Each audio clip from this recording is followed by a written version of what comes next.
And yep, point the camera a little bit. There you go. Thank you. And let me know when you're ready to record. We start? Okay, yeah. Thank you. All right. Good evening, everyone, and welcome to the IT Career Pathways presentation. This is part one of a three-part series. Appreciate your time. For our folks joining us online, if you have any questions or comments, please post it on the chat. My colleague, Anthony, will relay them to me. Thank you so much. So next slide, please.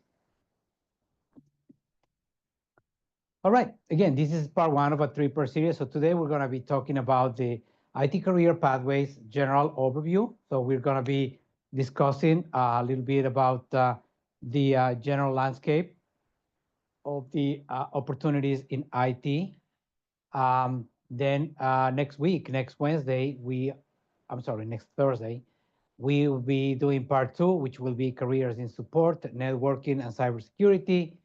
And the following Thursday, the 17th, we'll be talking about careers in data, cloud, and web/app development.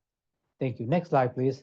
So the agenda for today, or the objectives, are we're going to define what is information technology. Let's start right there. Then we're going to address some common biases, misconceptions, and obstacles faced for people trying to get into the IT field. Then we're going to define the general career path within IT, and then we're going to discuss some training, certification, and other helpful resources.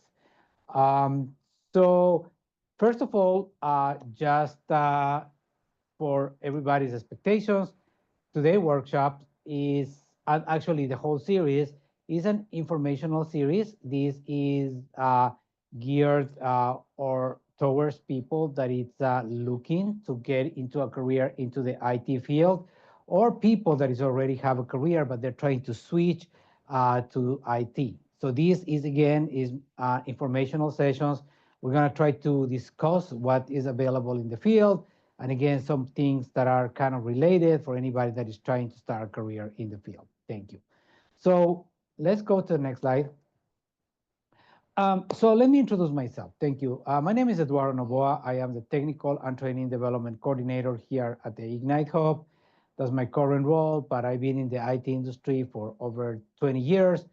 And I've done a little bit of everything in these last 20 years. I started basically, even before I started working in the industry, I basically started building computers back when that made sense. Today is no longer economical proposition.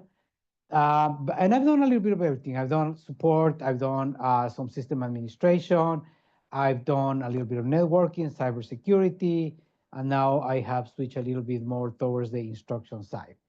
So I hold a bachelor's degree in technical management with a concentration in business information systems and a master's degree in cybersecurity. I also currently hold the CISSP certification, which is a cybersecurity certification. We will talk a little bit more in depth about that particular certification and certifications for cybersecurity on the part three of the series. And just a little, fun fact about me. I am an avid reader. I love to read everything, fiction, nonfiction, historical, fantasy, and I'm a huge Star Trek fan. Therefore, I'm a Trekkie. So thank you. I hope that, everyone gets something out of this. So let's move to the next slide, please. So before we start here, again, I would like for everybody that is attending tonight in person or online to just briefly kind of like think about what is that you're trying to get out of these workshops. Okay, again, I think that the main thing is going to be, we're going to be giving a lot of information. Okay, number one, you are welcome to ask questions, definitely at any point in time. And so that's that. And a couple of other things are also, we are going to be sending a copy of this presentation to everybody that registered for this event, regardless if they attended or not. The presentation contains links, and I'll show them to you. that when you receive the copy, will, with the actual live links. So you'll be able to click on those links and take you to the source where you know, I got the information from. Also, this session is being recorded and it will be uploaded to our YouTube channel. So within 1 or 2 days, you will receive an email containing these two pieces of information, okay? The link to the video after it's been uploaded and a copy of this presentation. So let's start with our first objective or topic for today. So what is information technology? We're going to try to define what it is, and we're going to talk about what is information technology versus computer science. A lot of people conflagrate these two things, and while they are related, they are different fields. They kind of like touch different things. There are some intersection, as we are going to see shortly, but most definitely you cannot use these terms interchangeably because they refer to two different things. As you see, each are vast fields. That's the other thing, that each field is like really big. IT, especially information technology, is a big, big field, and it keeps on growing. We're going to talk a little bit more about that. They also cross over. So let's talk about the focuses of each field, please. Right. So there, if you see there you go, that Venn diagram, you can see, and then we have represented those two fields and then an intersection in the middle. So let's talk about first, let's start with computer science, okay? So computer science is focused on computation and programming, okay? The design and building computer systems and programs. Let's dissect that a little bit. So computer science is the people who actually create, architect the platforms where everything runs. So if you think about, for example, the x86 platform, which is where all Windows machines run, when we say it's a platform, this is the people that design the processors, the instructions for the processors, the operating systems that run into that, and also the languages and everything that can be written, applications that can be written for those operating systems. So they also design the computers themselves, the processors, right? So when you talk about, we already mentioned x86, but you can also think about, the processors that power your mobile devices. Apple recently started, actually a few years ago, they started developing their own processors for the whole line of products, okay? So that's what the computer science people do. They create the foundations where everything in IT runs, okay? And we're going to talk a little bit about this later, but usually for computer science, if you want to get into that, you're going to need a degree, okay? Which in IT, you don't necessarily need a degree to start in IT. So let's talk about now what IT does, okay?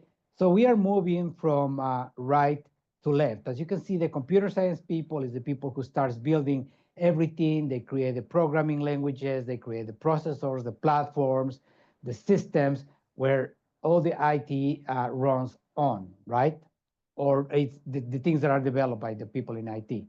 So what is IT? Information technology, focus on computers, networks, and data. Basically, you can think about, when we say computers, actually, that is not quite accurate.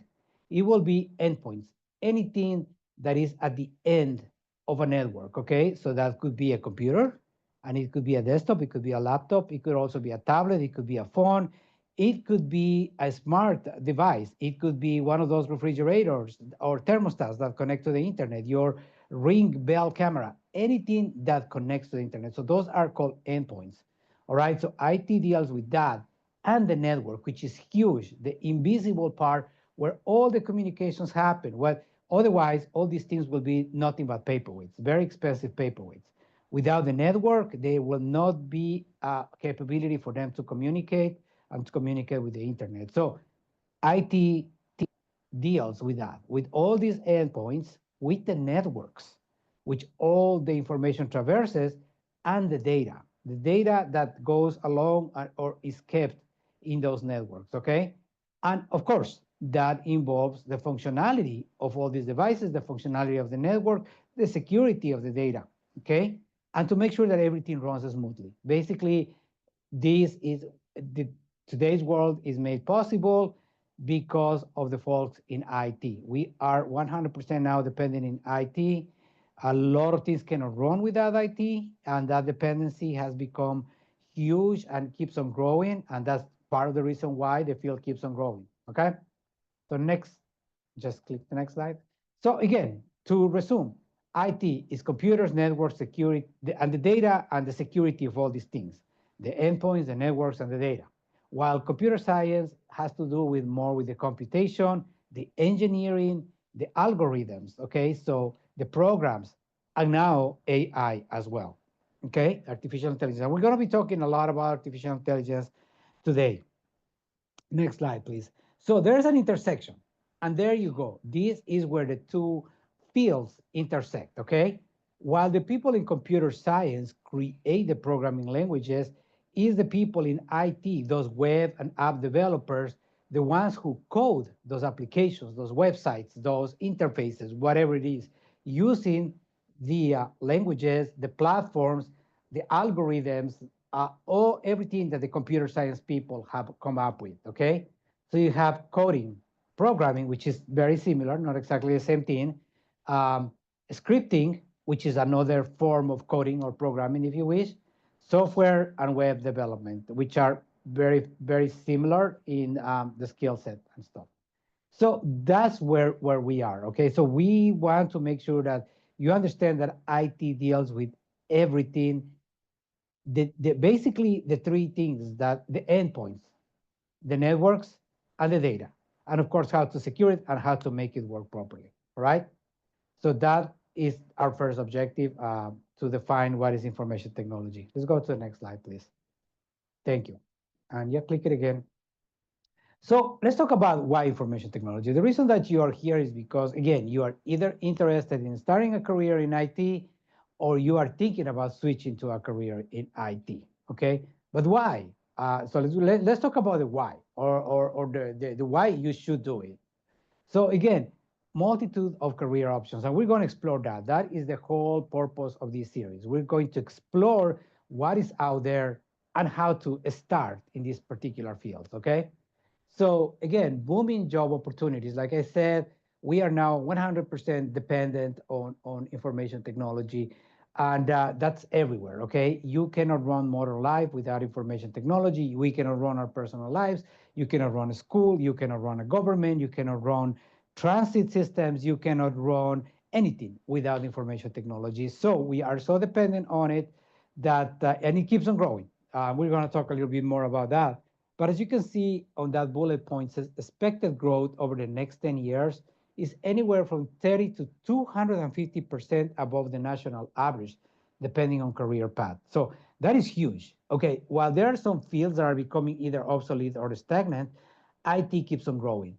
And yeah, again, that's eye-popping, 30 to 250% above national average. So what we're saying is like these careers are growing two, three, fourfold in relation to other fields. Why is that? Again, we're going to explore that question a little bit more, but I'm going to give you a little sneak peek. That 250% that you see there is basically right now, and this is now, is being driven by four particular areas. And we're going to talk about these hot areas, which are going to be cybersecurity, cloud computing, and is going to be now AI that is also doing that. Is a lot. And we are also looking at data analytics. That's going to be the other piece that is also growing. And we're going to explore the reason why. Financial security.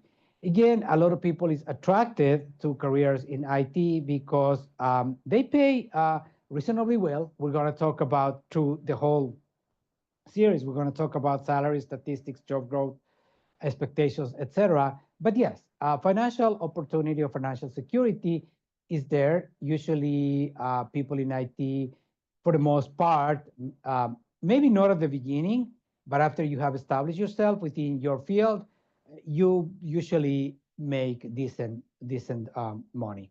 Okay, and you can make a lot of money actually. That's why a lot of people is attracted. Again, so the other part that is actually attractive, it's the opportunities for in-person, remote, and hybrid work. Again, this is big for some people,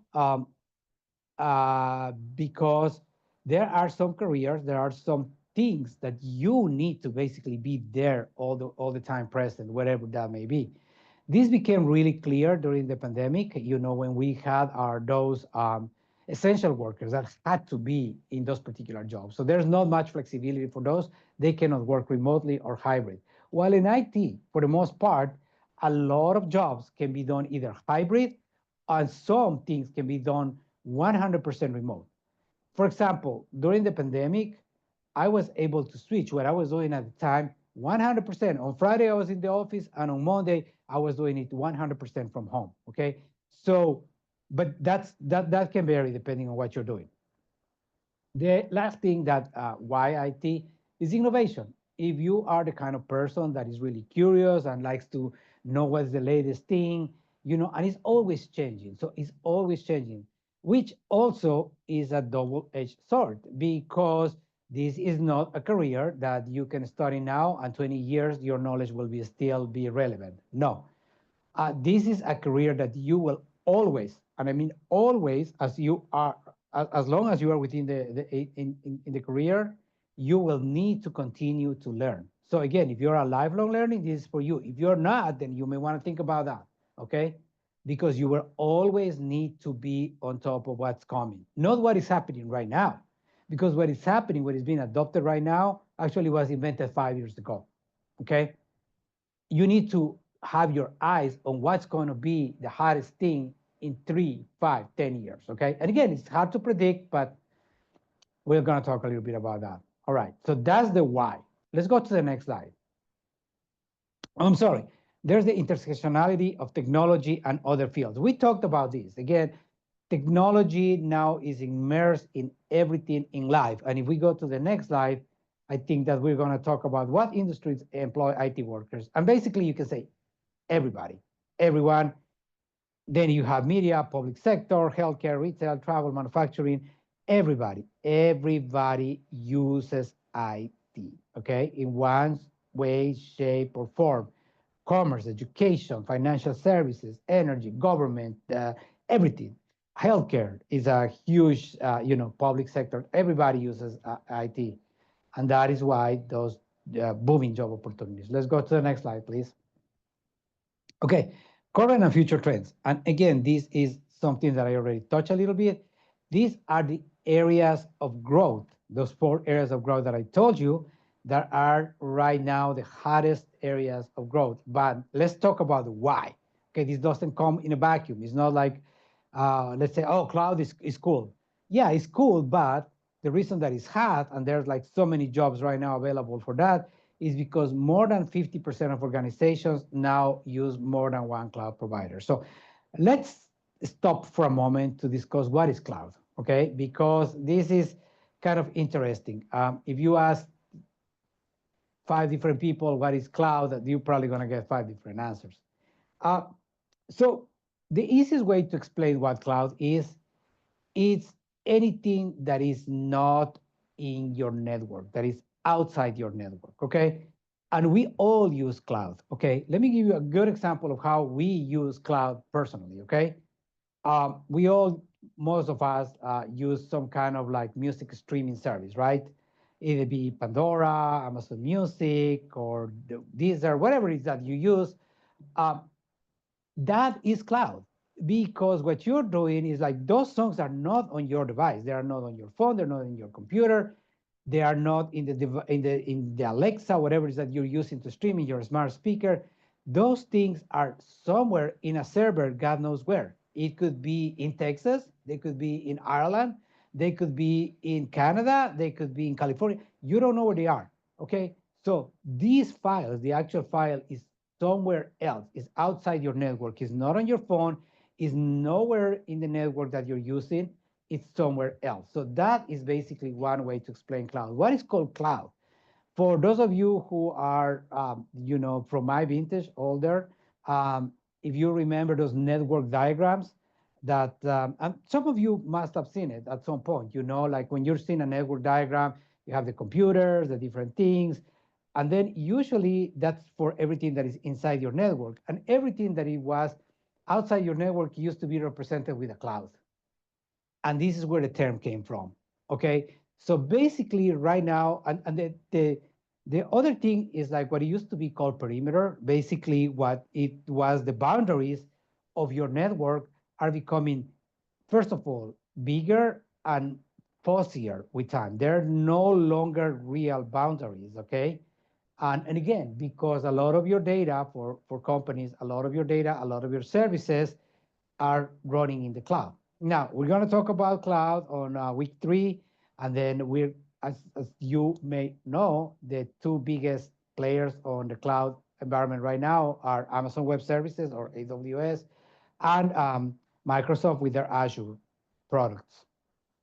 So that's why you see, and there are other cloud providers. Now, Google Cloud is also trying to make a dent, and then you have Oracle Cloud and other smaller cloud services, right? I'm talking for enterprises, all right? Um, so more than 50% of organizations now use more than one cloud provider, okay? So that requires expertise. Why? Not only the knowledge, because you will think that the cloud, they all run under the same underlying technologies. So you will think AWS should talk to Azure really easily. Yes and no. Okay, because AWS does cloud while they're running the same principles. AWS does one implementation of those principles while Azure does another one. So when you're trying to have those two talk, and you need to at some point have those two talk, it could be a little difficult. Not and then again, everything that now is in the cloud, you also have to secure it and you have to manage it. So you need people with that expertise. That's why that is growing so much. Let's talk about data protection and security. That's your cybersecurity. All right. Why? Why that has grown? Okay. First of all, let me start with the and this is really my field. This is cybersecurity. It We can talk for hours about this, but no, we're going to talk about everything. Why? Why it has become so big? Okay, I'm going to give you a couple of reasons. First of all, cybersecurity is not new. The term cybersecurity is new. Uh, Before the term was coined or became popular, rather, the federal government, for example, used to call it information assurance, IA. Is basically securing data. After the first virus was created, it was clear that it was vulnerable and it needed to be protected. And this came really early in the computing era. So it's been always with us, in some form. It just has become huge for a couple of reasons. First of all, the number of devices, the attack surface has grown tremendously, okay? Again, 20, 30 years ago, only the government, the big corporations could afford or really needed that level of protection. Now, everybody needs cybersecurity, okay? We all personally need security. Why? Again, let's go back to the surface has grown, all right? Let's just remember, even for the younger people here in the audience, um, and for all the people better still, if you remember approximately 15, 20 years ago, how many computers were in your home? How many devices that connected to the internet you had in your household? The answer is probably one or two, right? But now, think about how many devices you have in your household that connect to the internet. We are a family of 4, and I counted over 25 to 30 devices. So it has grown from 1 or 2 to 30, and some households have even more. Why? Because now we not only have computers, we also have Roku sticks, we have phones, we have laptops, we have a lot of things that are connected to the internet. And some people, again, have some the thermostat, have the Ring camera connected, the refrigerator, the washer. So we have the Alexas, we have so many different things connected to the internet, okay? So the surface, and every single one of these, it's, again, as you add the surface, you're basically, what you're doing is adding more devices that can be potentially attacked, okay? Second reason, the cyber threats are growing in size and sophistication. Again, because now digital crime pays. And again, we can talk a lot about why it pays versus conventional crime. The penalties are also very lenient in relation to like a conventional crime. So it's very attractive for criminals to start attacking, doing it. It's profitable. And also now is being used for other purposes other than just, to extort people out of their money. Uh, Cyber is being used as a leverage. Now nation states use cyber as a compensation. Maybe they don't have an army or, their armed forces are not as strong, but maybe they can compensate with cyber attacks. So also this is being used for political purposes, etc. So again, it has changed a whole lot, and this is why the need in cyber. And we're going to talk about that because I get so many questions about this. People trying to get into cyber. I'm gonna because and this is where the paradox goes, because there's so many jobs available for cyber, and it's so difficult to get into the field. And we're going to explore the reasons why. Okay. So let's talk about data analytics. Again, the same as with cyber. Why data, what is not new, but why it has grown so much? Let's just think about how much data we are producing nowadays. All right. Again, we've been producing data forever, but now it's just the amount of data that each one of us produces is tremendous. The amount is immense. They're like really mountains, but the raw data, it's useless. Okay, in its raw form, raw data is useless. We're going to talk a lot more about data analytics as we go, but basically you need to transform that raw data into information, into intelligence, and for that you need people that has the knowledge, the qualifications to do that. Okay, so and that everything is data driven these days. Okay, so every decision that we made is data driven. And last but not least, artificial intelligence and machine learning. This is huge because this is the big disruptor, right? This is the talk of the town. This has been the hardest thing in the past couple of years.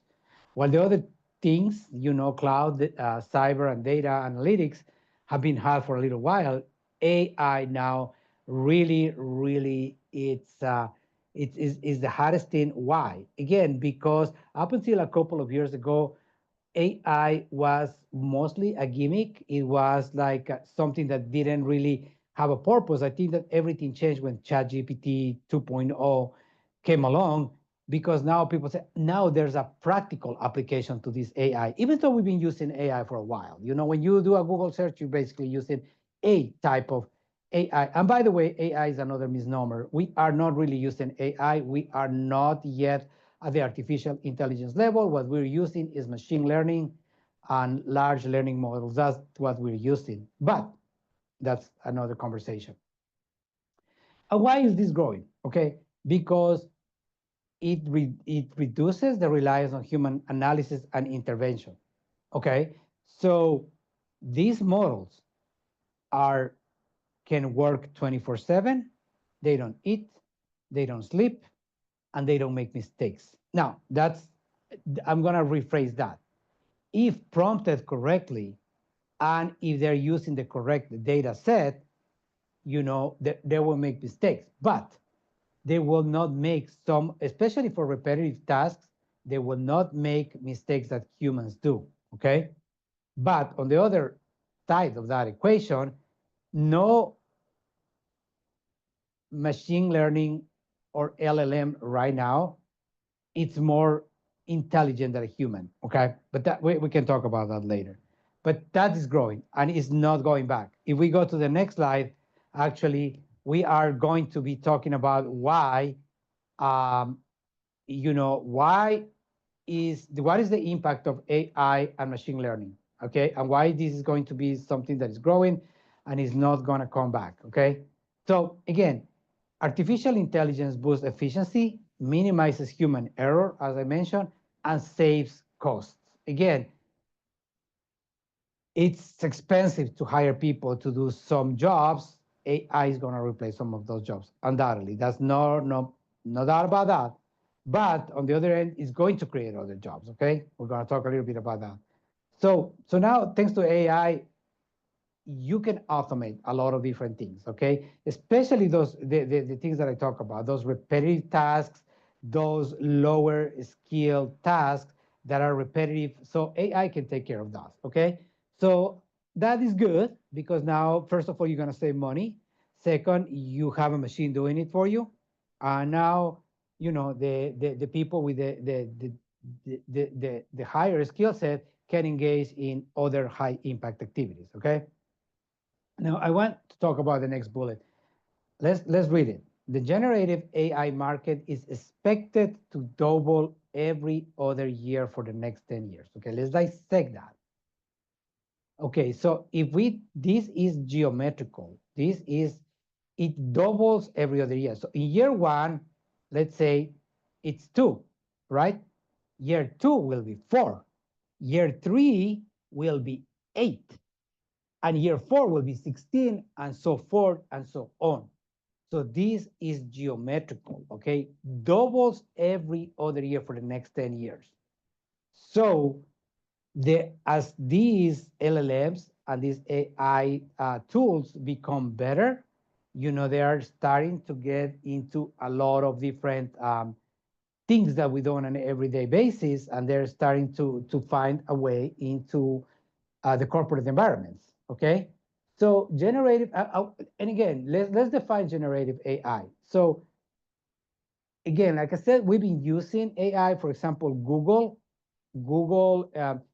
It's basically you query it, right? When you do a Google search, you basically ask Google and it gives you an answer. Okay, it just queries and then it has its algorithm and boom, it just spits 1,000 answers or whatever it is, right? But the difference between that and generative AI is that generative AI produces something. It doesn't just looks for something and shows you the result. That is basically the same as doing a report or running a query on a database. That's what Google search is nothing more and nothing less. But generative AI is a different thing because you can ask them to write you an essay, you can write them to write you a program, you can ask them to create a graphic, a video, whatever it is. So generative is something that generates something, okay? Again, it takes pieces and parts and it continues to learn and improve, but that's what generative AI is.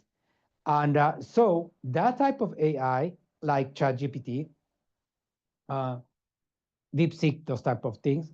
So they can help increase productivity across the value chain, institutional knowledge, and contribute to research and development. Again, that is the real value of this thing, and this is why it's being adopted now, okay, into the industry. Again, when you get this presentation, if you click on the links where it says sources, you can find more information about this.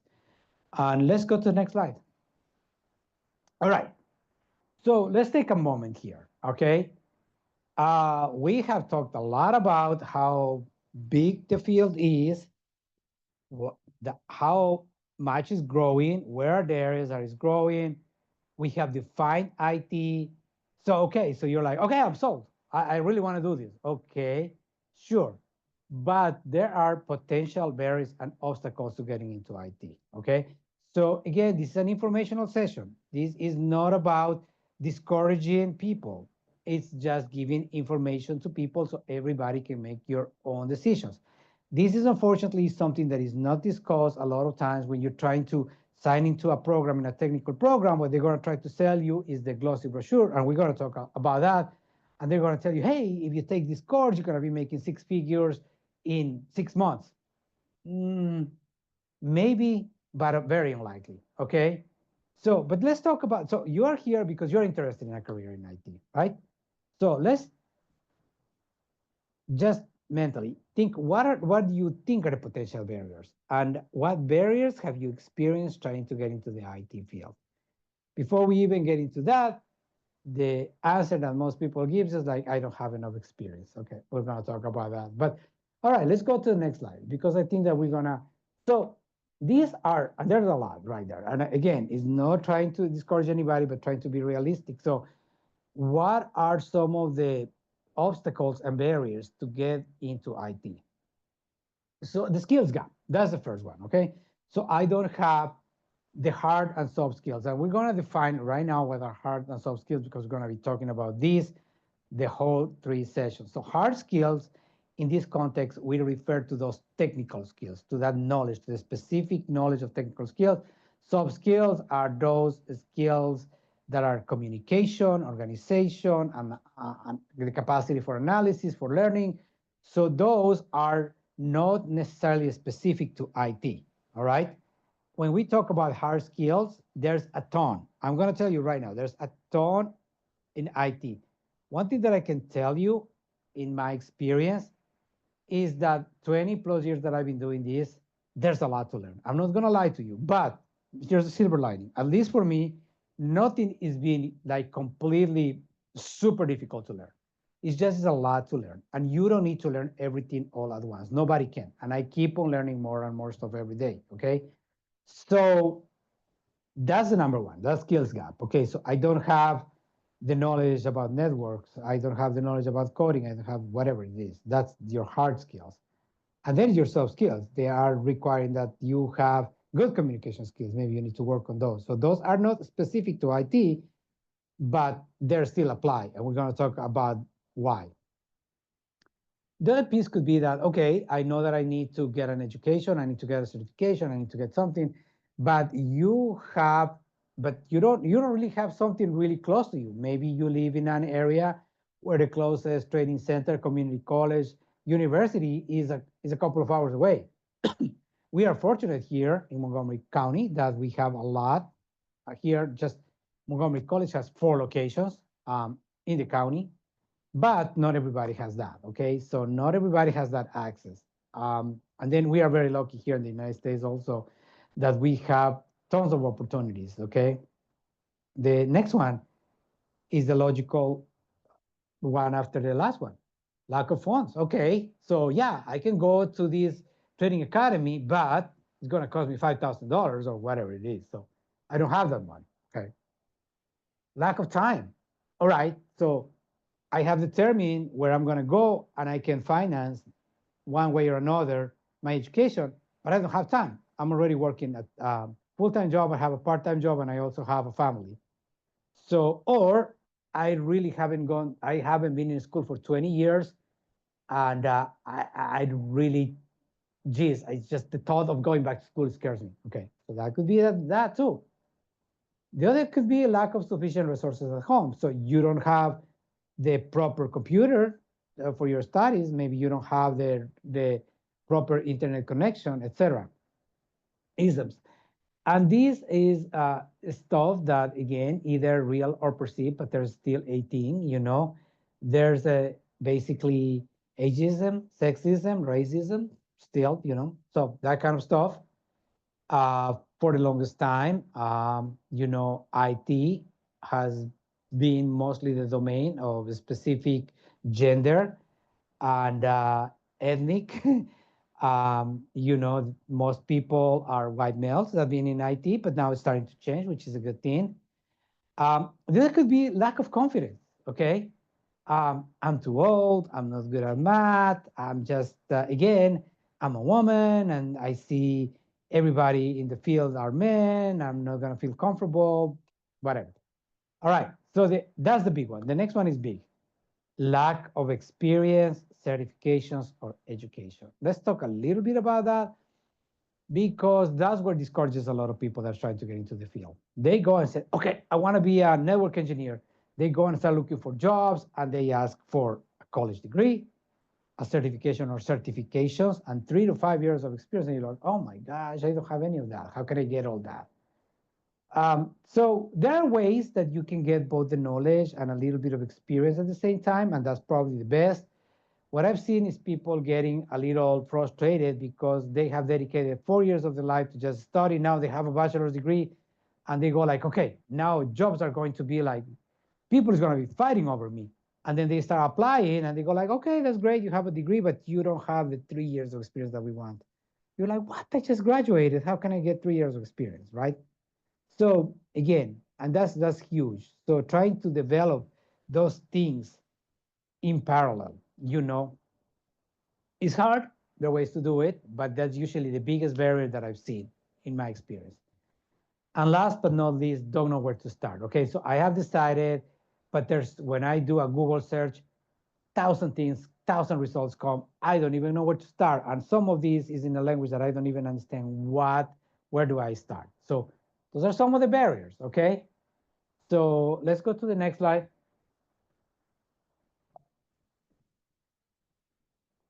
So this is for your reflection, okay? If you want to share, fine. If not, just think about it and think, so what do you think are the skills that are required for a career in the IT field? Then we talked again, the hard and soft, and how do you conduct an inventory of your skills? All right, so let's start going into that. Next slide, please. So, all right, before we get into this, look at the title. It says baseline, hard technical skills. This list is not all inclusive. And again, you may not need everything here depending on where you want to start. But for the most part, okay, these are some skills that you need to have if you want to start a career in IT. Again, troubleshooting. And again, it doesn't have to be troubleshooting in IT specifically. It's just if you have troubleshoot a problem, whatever it is, it could be mechanical, it could be something, you're just troubleshooting. Troubleshooting is nothing more than you face a problem, you break it into smaller parts, you try to find out what is the root cause. Once you have found the root cause, it's like, now how am I going to fix it? That's the troubleshooting process, and that's universal. But it's essential and critical in IT. Doesn't matter what you do in IT, it will always involve troubleshooting. Okay, so that's number one, and that's why I put it number one on the list. So then we'll talk hardware. And this is, again, a very vast field and very general. But hardware could be a lot of different things. And you don't have to know about everything, again, but you need to have an understanding of, depending on what you're trying to do. If you're trying to be networking, you need to understand, even if it's a foundational knowledge of what hardware is used in that particular area, right? We all are familiar with computers, laptops, mobile devices, but there are a ton of other things, and again, we're familiar with printers and stuff like that, but, there are other things. There are other types of hardware, especially when you go into the networking. There are servers, there are, routers, switches, firewalls, etc. So what is that? You need to understand what they are, at least to know which one of these things do. Operating systems. Again, most of us, because Windows is the most popular computer operating system in the world, is on like 95% of the computers in the world. We are mostly familiar with one or two versions of Windows, right? But then again, there's Mac OS, and now you have those mobile device operating systems. You have iOS, you have Android, and Linux. Okay, you're going to see that a lot in this presentation, and specifically for some career paths. A lot of people do not have experience with Linux. If you have had experience with Mac OS, you have a little bit of understanding of how Linux works, because both Linux and Mac OS were developed from, like, their grandfather was Unix. It's just like they are distant cousins. But why Linux? Linux, and there's not one Linux team. There's not like one, there's literally dozens of Linux distributions. So what is Linux? Linux is an operating system. And why is it here in this list? And why is it important for IT? A lot of servers, a lot of network equipment, a lot of things in cyber and data analytics run on Linux boxes, okay? So knowledge of Linux is important, okay? Depending, again, maybe not at the beginning, but eventually you may need to know that. Office software, and again, here we're mostly familiar. I think everybody's familiar with Microsoft Office suite, now Office 365, but Word, Excel, PowerPoint. But that's just one, right? Now a lot of people are also using Google Docs, and there's the suite of Mac tools, and Linux has its own open source Very familiar, very similar. I mean, you know one, you can probably figure the other ones, but it's important, especially for certain things. You need to be not just a casual user, but a power user, especially when it comes to Word and Excel. Those two applications are universally used in the corporate world, and they will be an expectation that you know not just how to open a document and start a document, but you know to do some specific things, how to change formatting or how to put formulas in Excel, that type of thing. All right. Then fundamentals of networks and security. Again, and I'm going to include another one actually there. I'm going to say fundamentals of network security and coding. And I'm going to tell you why. When I say foundational knowledge of this, again, you need to understand, even if it's a high level, how computer networks work, okay? How to secure, or some basic level, or some basic knowledge of security concepts, okay? When you're talking about security, what is that we're talking about? Because there are different levels and different ways that you can secure. Are we talking about securing the hardware? Are we securing the OS? Are we securing the device physically? Are we securing data? What are we doing? So that type of situation. And now coding. Coding, because you don't necessarily need to know or be an expert in a coding language, but to understand how coding and how programming languages work, because you are going to use them at some point, especially now with AI. Somebody needs to now start programming those AIs to prompt those. And that is a type of programming. All right. Other software, and again, that's a very general theme. That is specific software to specific areas. Okay. And we're going to break down that a little bit as we go a little bit more into different areas. But that's just, again, just baseline hard technical skills. Let's go to the next one and let's talk about those soft skills. Take a look at these because you're going to see these 5, maybe more, over and over again through this series. Why? Because these apply to everything, okay? Doesn't matter what path you choose to go into IT, these soft skills are going to be needed at some point. Look at that, what it says, that tip. Hard skills are essential to get noticed, but soft skills are key to advancement in any industry. So as we're going to talk about salary and stuff, yeah, being a tech is great. I love being a tech, but the real money is when you advance, when you are management. IT needs management. And without some of these things, you will not get there. Actually, even to be a technician, you really need a lot of these things. You cannot do without this, okay? Gone are the days where, a lot of people chose IT because I don't have people skills and I don't like to talk to people. And I'm just gonna go IT because now I'm just gonna talk to machines. Wrong, you're wrong. Let me disabuse you of that notion. That's not how it is, okay? Uh, as we discussed, that IT now is not is an essential function of every business. It's a business function now. Guess what? You need to talk to people, okay? Either be colleagues, either be other departments, either be your superiors, the people that you're supporting. So you're gonna need to talk to people and communicate, okay? So those communication skills, either both verbal and written, are super important, okay? Um, but that's nowadays needed for everything and anything. All right. Organization, IT is usually, for most jobs in IT, unless you're working on one specific project, guess what? You're gonna get 2, 3, 4 things come to you at the same time. You need to be able to organize yourself and to figure out which one you need to work on first. So analysis, that's another skill that is so important. The next two, analysis and learning and research, are so important in IT. Analysis, again, because you're going to need to be able to take a problem, break it down into smaller parts, and see how can you solve them. Okay, so that's the definition of analysis. Okay, and again, it can be applied for so many different things.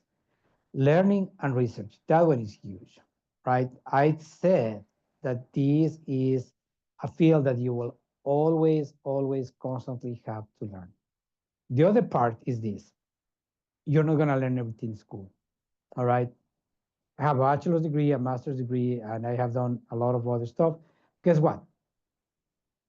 Everything that I know, everything that I've learned, only about 60% I've learned in school. The other ones is been stuff that I learned on my own. So you need to be able to learn by yourself and to research properly, okay? And last one, we have interpersonal, which is the nonverbal communication, basically being, if not a people's person, somebody that at least is able to, interact with other people in a nonverbal manner, okay? So that's, now, how do you conduct um, inventory of your skills? That was the other part that we talked about, right? So let's talk about this. Because that's the second bullet point here. What hard and soft skills you currently have and which ones you need to improve or acquire, all right? So the first bullet point, again, if anybody wants to share, great. If not, for your personal reflection, we've been talking for almost 50 minutes here. Of what was covered in this section, what stood out for you the most, okay? And second, let's talk about how do you conduct inventory of your skills. All right. First of all, you need to know what skills you need for what.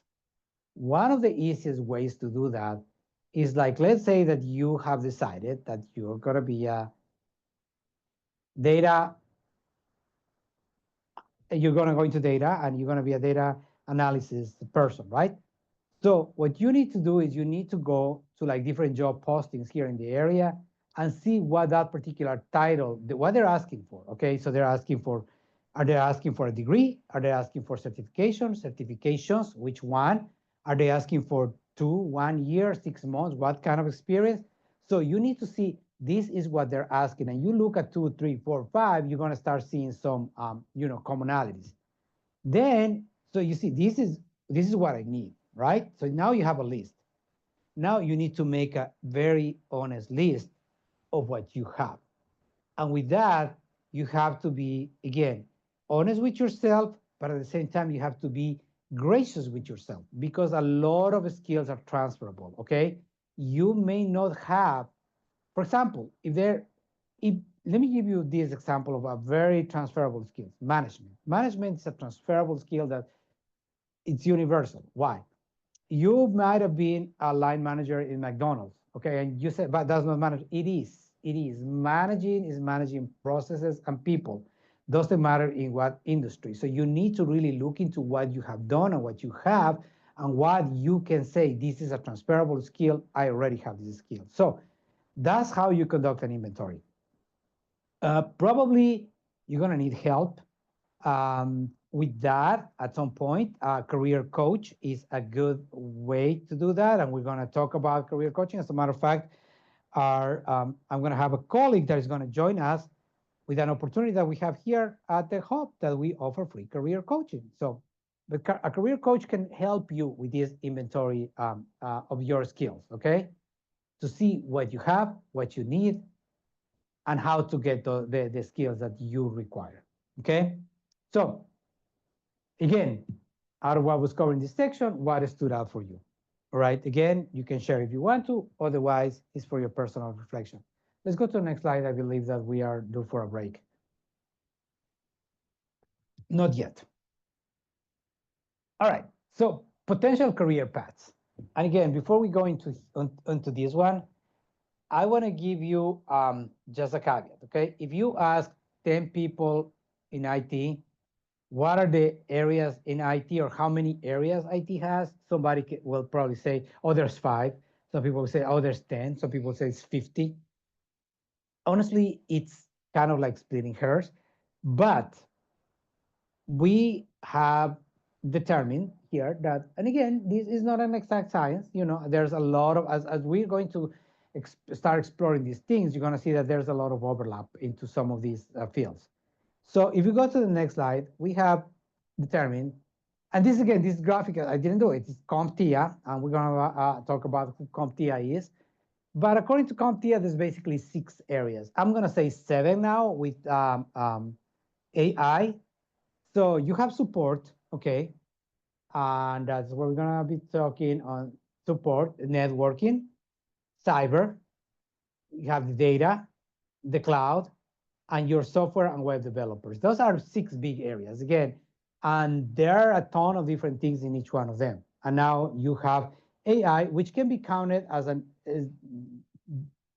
different area, or an area that actually is going to be applied to all of these other areas. Okay, so with that, those are the areas that we're going to be discussing. All right, so let's go to the next slide. So let's start talking about support. Okay, and so let's talk first of all about the common function, okay? Before we go into the job titles. So what is the people that in support do? Basically, listen to customer descriptions of issues. So these we all have at some point interacted with a person in IT support, either if it was for your school, for your job, for anything. If you had to reset a password, you had to call the help desk. You have interacted with a support person. And actually, let's start by saying that the help desk specialist is considered the entry-level job in IT. You don't have to start there, but a lot of people have started there. Okay, I didn't start there. Actually, I jumped to. I'm getting ahead of myself. I really started my career in IT as a tier 2 support specialist, but a lot of people start with the help desk. Okay, so we all have interacted at some point with a support person. So again, going back to the common functions, the number one thing that they do is listen to customer descriptions of issues. And again, that could be, I need my password reset, I need this installed, this is not working, whatever it is. The next one is diagnose not just computer, but the problem, just being the troubleshooting. Okay, so the customer describes the problem, then you, first of all, need to listen. And that's where those soft skills come from, right? Because the customer may or may not have the proper technical terms to describe the problem. They may not even be describing the problem properly. So you need to ask the correct question, okay? Then as you're doing that interaction, that communication back and forth, you're also diagnosing, and it's like, okay, this could be this could be that. So you're already troubleshooting in the back of your head, all right? Then you need to start suggesting some possible solutions, okay? Which is the next one, problem solve, troubleshoot to solve issues, all right? So as you can see, it's like a process. And then, it could also include, and this is usually what the help desk people do, right? But it's not only the help desk people, everybody will need to go through these first 3 steps first. But then, for example, not necessarily the help desk, because the people in the help desk can only help you over the phone, but you can also, there's other functions that are set up or repair. In reality, repair is no longer something that is done a lot. It's mostly set up, troubleshoot the problems, fix sometimes some things, and then install, configure hardware and software. Again, if you have been given a new laptop for your work, for your school, and somebody has to configure it for you, again, you talk to a IT support person. So going back again to the job titles and talking about the help desk specialist or field service technician is considered the entry-level job in IT. Again, this is the first people that, talk to the client, the customer, and then they try to resolve the issue. If they cannot, they need to create a ticket so the tier 2 support specialist can do it. Why they couldn't resolve the issue? Could be a couple of different things. First of all, they're not in the room, okay? And going back to the possibility of doing this remotely, this is one of the things that can be done 100% remotely. As a matter of fact, as you may know, a lot of the help desk has been outsourced to other countries included. A lot of IT support, help desk support is actually done in India or other countries, all right? So they can be done from anywhere in the world. So they cannot solve the issue. Why? Because maybe they actually need access, physical access to the room, to the whatever it is that you're having problems with. So they couldn't help you. So you need to create a ticket for a tier 2 support specialist. And the specialist is the one who goes and then looks at the problem and then tries to troubleshoot it further or do whatever needs to be done, right? But the tier 2 support also is the people that do the setup, the repair, the installation, the configurations, things like that. Tier 3 support specialists are usually, you know, people that, again, that can be a fully remote job. Usually tier 2 can be a little bit of hybrid, mostly in person. Tier 3 is the people that actually gets to manage, do administration for like a whole company, right? So this is the people, for example, that can also push something to your computer, that something needs to be installed, something needs to be changed in your computer. They can do that remotely. So as you go, so you're going to have a lot of people that is either in the help desk trying to help the people and in tier 2, right? But as you go up, you start supporting, there's going to be less technicians, but supporting more people. Let me give you an example. So help desk, usually you do one-to-one, right? Or so yes. Tier 2, sometimes you have a lot of different clients, you don't have to be one. And tier 3, usually you support hundreds of clients, right? But that's IT support. That's basically kind of in a nutshell what the people in IT support do. Let's go to the next slide because we're going to talk about networking now. Networking. Chances are that you have never seen or you've never interacted with somebody from networking. And that's a good thing. Maybe you've seen sometimes somebody, maybe you're going around the halls, and then you see somebody, a door open in the network closet, a door that's open, and then you see somebody working, and there are those racks of devices and all those lights, looks like a Christmas tree. Okay, so you've seen a network closet, you've seen a network engineer. Great. You may have never interacted with them because these people, for the most part, are invisible to the customer, to the endpoint users, because they make sure that the network is working, is secure. So that's where cybersecurity starts also coming a little bit here. But without these people, nothing will work. All right. So let's look at the functions. Support internal servers and the network devices. The next one is huge. Ensure network is functional and secure. All right. Again, that's the invisible thing. You never see, you never know how the magic happens, but without that, you only know when there's a problem. Oh, the internet is down. Okay, fine. Ensure secure transfer of data. And again, this is where, cybersecurity, again, before there were separate, a lot of actually companies do not have a separate cyber group or security group. A lot of the security functions are embedded in the different areas, like networking, right? So ensure the secure transfer of data. Next one is huge as well. Backup network data. So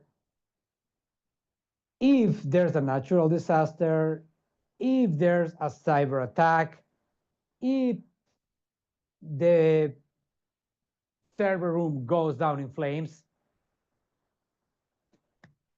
your data is as good as your last backup. If you do not have appropriate backups, you're dead in the water. You don't have only one copy of the data. That's not just how it works. So you need to back it up. And that's also the people in networking, which is networking system administration is kind of very related, and sometimes it's one big group. Last one is optimized network performance. Again, it's good that the network is functional, but now it also needs to, you want fast connections. You don't want to click on google.com and you have to wait 30 seconds until the page is loaded. No, that's not how it works. That was in the very early days of when we used dial-up, modems and stuff. Oh my gosh, that was, how did we do with that? Anyways, optimize network performance. So those are the functions that the people in networking do. These, again, as we continue going, these are more advanced jobs.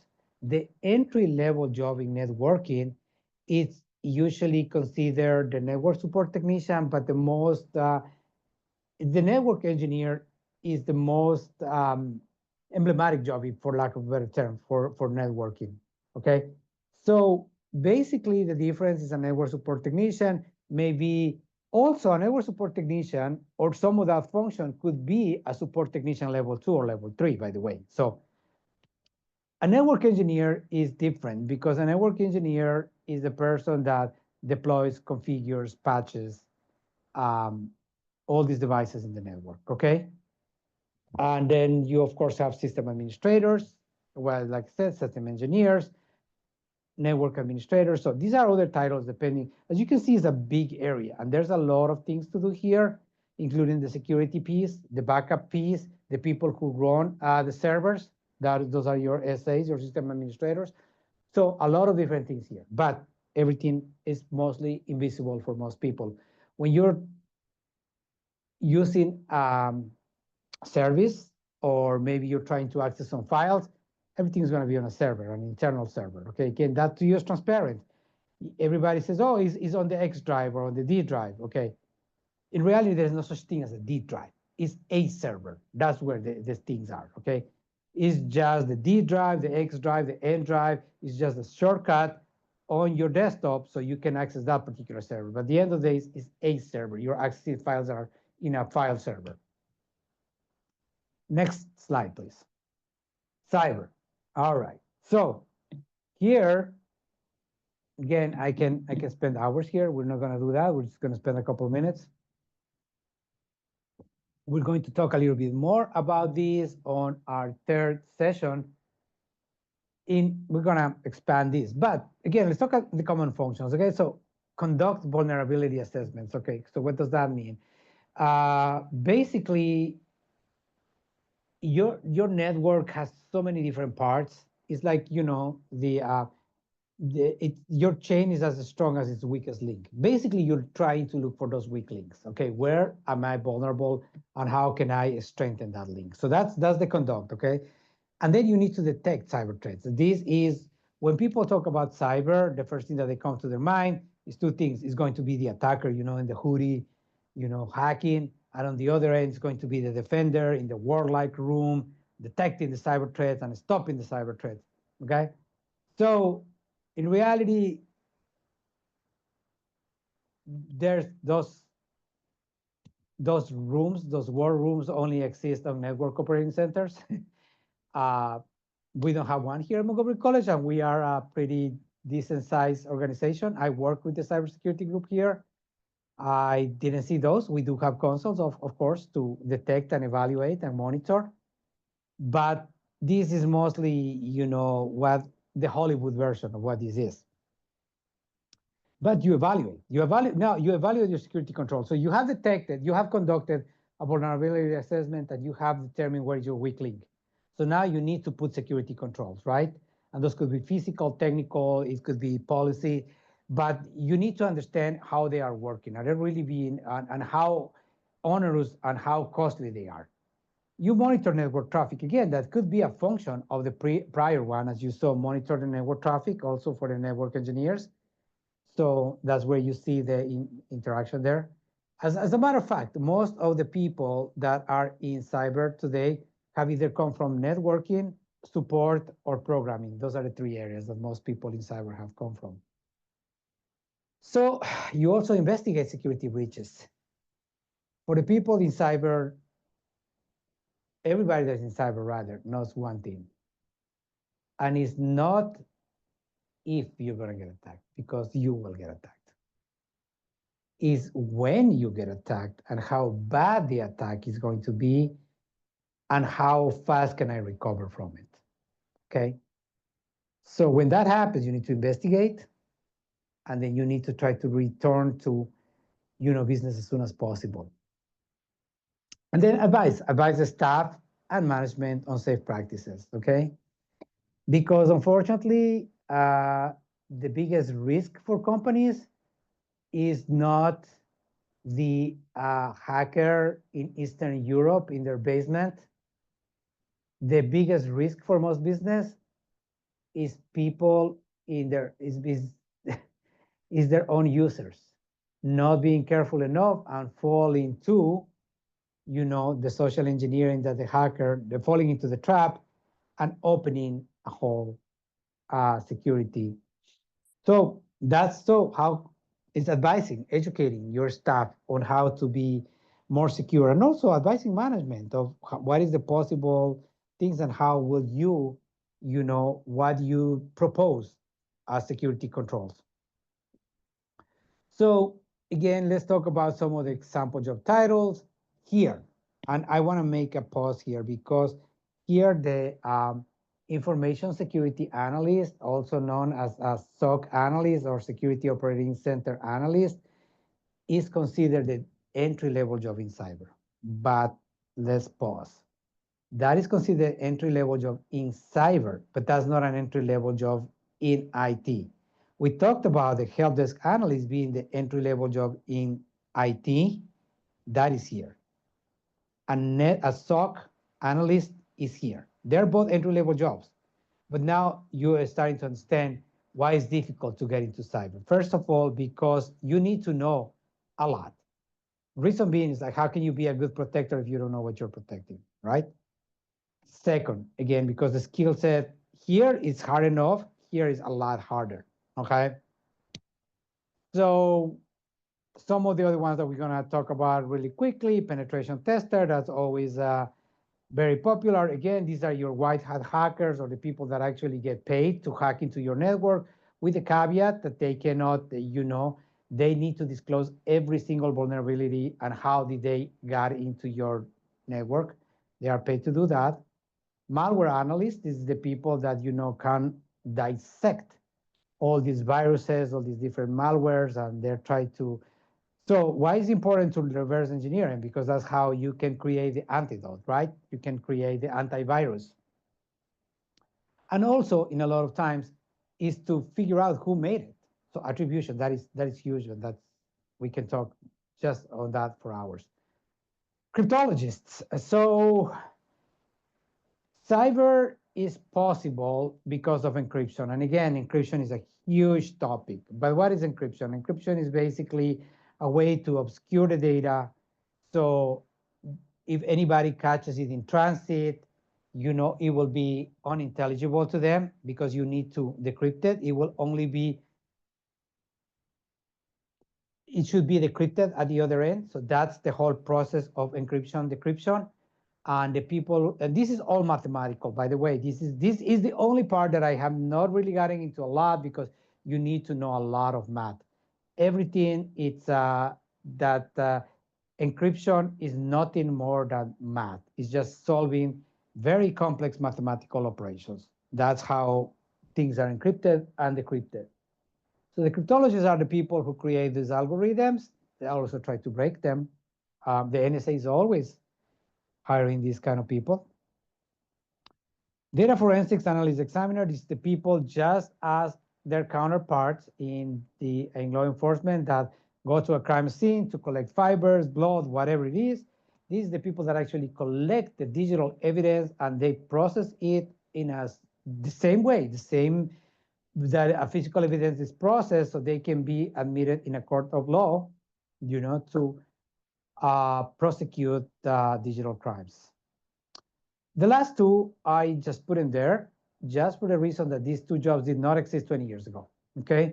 They were created, and as you can see, the CISO, the Chief Information Officer, is a C-level executive, the high-level executive that usually reports directly to the CIO or to the Chief Information Officer or to the CIO. Again, most companies didn't have one of those. We didn't have one. Actually, she's a good friend of mine, my mentor and my former manager now. We have one here at Montgomery College. We didn't have one 10 years ago. We didn't have one 5 years ago. So most companies, a new position is a high-level position, all right? So, all right, let's move on. Let's move to the next one because we still have some stuff to cover. Okay, there's a break, but we are running a little behind. So if you don't mind, we're just going to skip it and we're going to continue. Let's talk about data and let's talk about the common functions. Again, we talked about how data needs to be gathered, and analyzed, okay? So let's start with data mining. The same, it applies as the concept of mining for minerals. Let's say that you're mining for gold, right? Usually you need to take like half of a mountain, right? You need to take it down and then break it down in pieces and then to look for those little nuggets. And usually what you get out of the half mountain is probably going to be something like this much gold, right? So that is the same process with data mining. Data mining is collecting, just collecting. It's just getting that. It's the process of collecting all that raw data. Most of that raw data, guess what? It's going to be trash. It's going to be garbage. But looking for those nuggets. And now those nuggets, okay, that's great. Now we have all these nuggets. Now we need to make it into either, those bars, or we need to make it into joules, whatever it is, okay? Or we need to use it for industrial applications. So that's akin to the data analysis. So once you have collected that, now you need to organize it. So that raw data and those little pieces that you have determined are actually good data, now you need to organize them so they become information. Now it's something that you can use. In the raw form is nothing, it's just a pile of things. Here is actually like a sheet that it has some information on it. But we're gonna skip data governance for now. But if you go to a statistical analysis and predictive modeling, which is where you will use a lot of AI and algorithms and programming, now you can turn that information that you created during the data analysis and turn that into intelligence, okay? So when you put it in context to a statistical analysis and predictive modeling, now you make it into intelligence. So companies can say, on the third quarter, we are expecting to sell 1,500 cars red of this particular model, because they look at the trends, they look at the data, and they put it into context. They went to a statistical analysis and predictive modeling. So now they can say, okay, we are expecting to sell 1,500, so we're going to make 1,500. Okay, we're not going to make 1,000 because we're going to be short. We're not going to make 2,000 because now we have over. We're just going to make 1,500 because we're projecting that we're going to sell about 1,500. All right, makes sense. And last but not least, data governance. So like I said, we are collecting so much data, so much data. We produce so much data every day. Where is all this data going? Who owns it?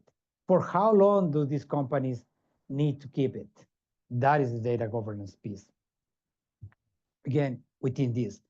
So here, the entry-level job on this area is going to be your data analyst, but you also have your data architects, data engineers, scientists, and an oldie but a goodie. 20 years ago, this was the only job in data, the DBA, or the database administrator, is still going strong, but it's being superseded now by this other as data becomes more and more prevalent and bigger, okay?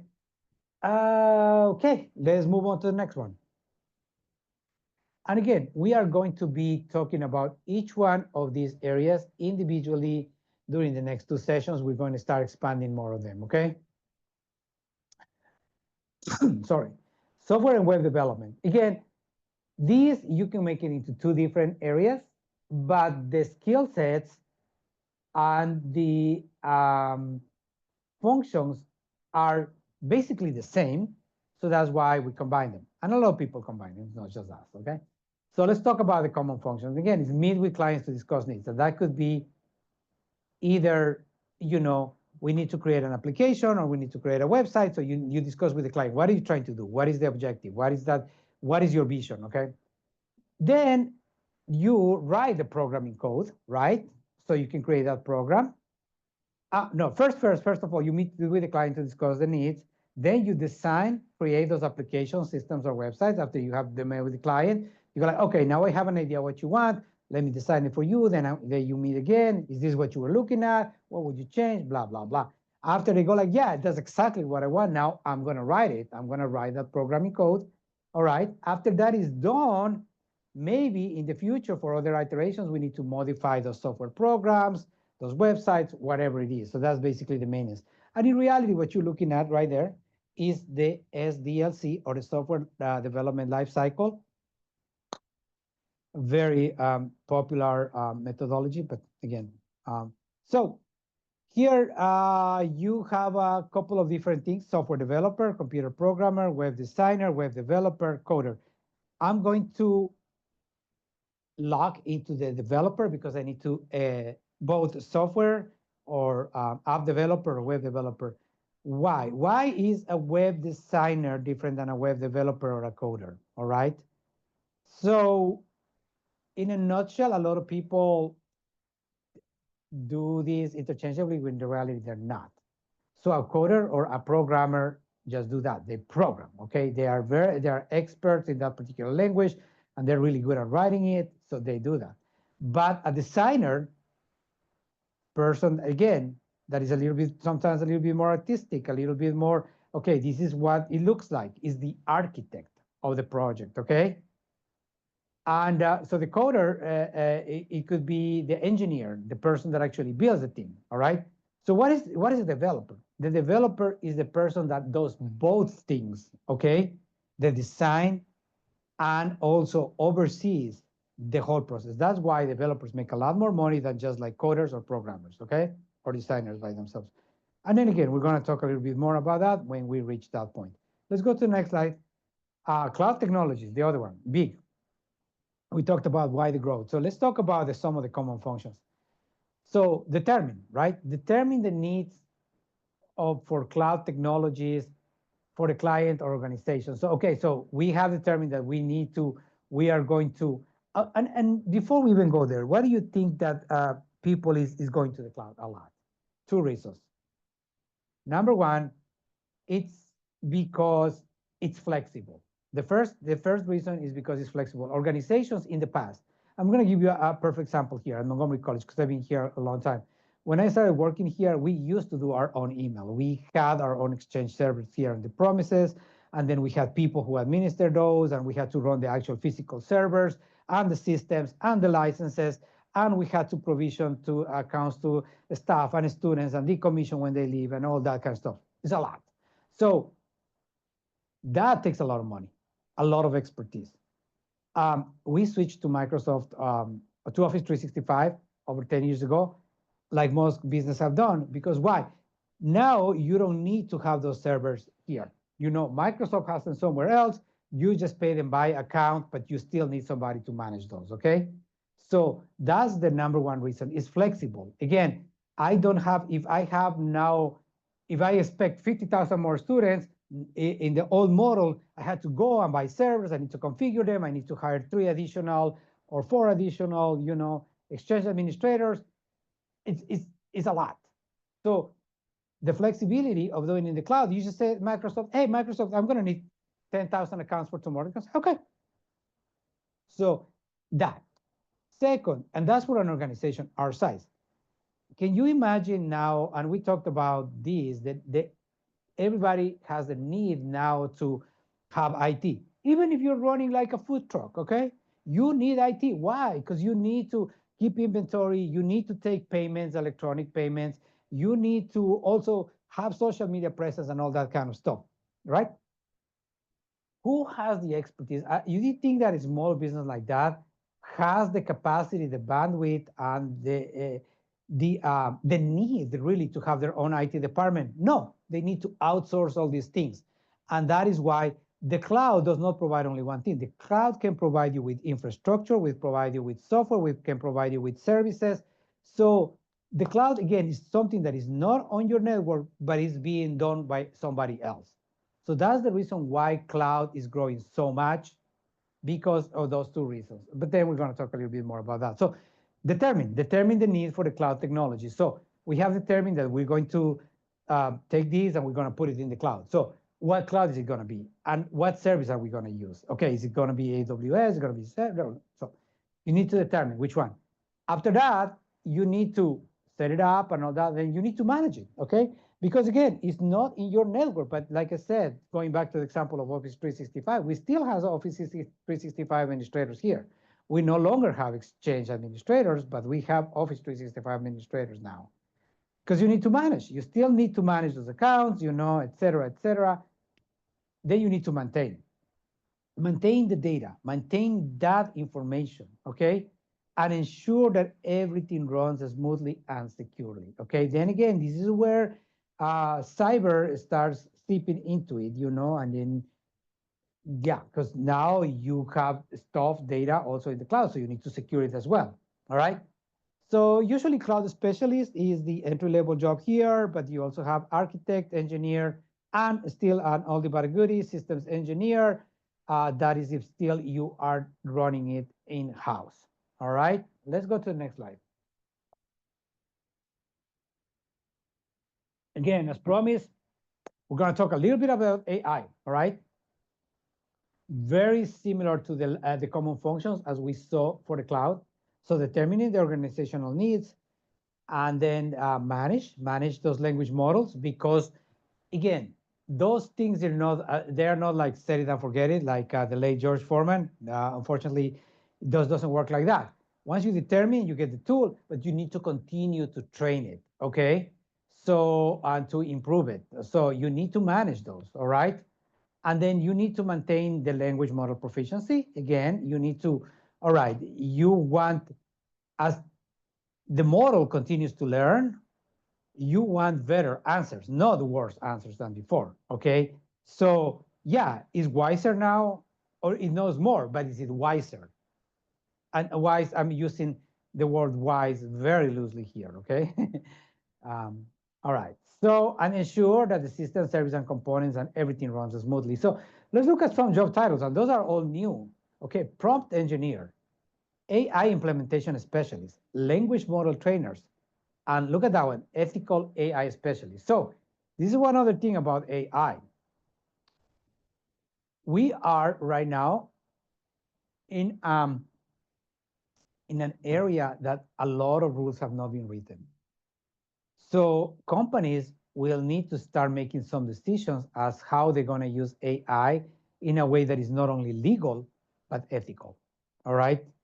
So again, something that is completely new, and it was created specifically for this role. Let's go to the next slide, because all right, so let's talk about now salary statistics. Before we go to the next slide, I just want to give you a caveat, okay? These are medians, okay? So let's go to the next slide and I'll explain further. So again, this slide is a little outdated, but let me explain to you what these numbers mean, okay? Because some are very high and some are very low.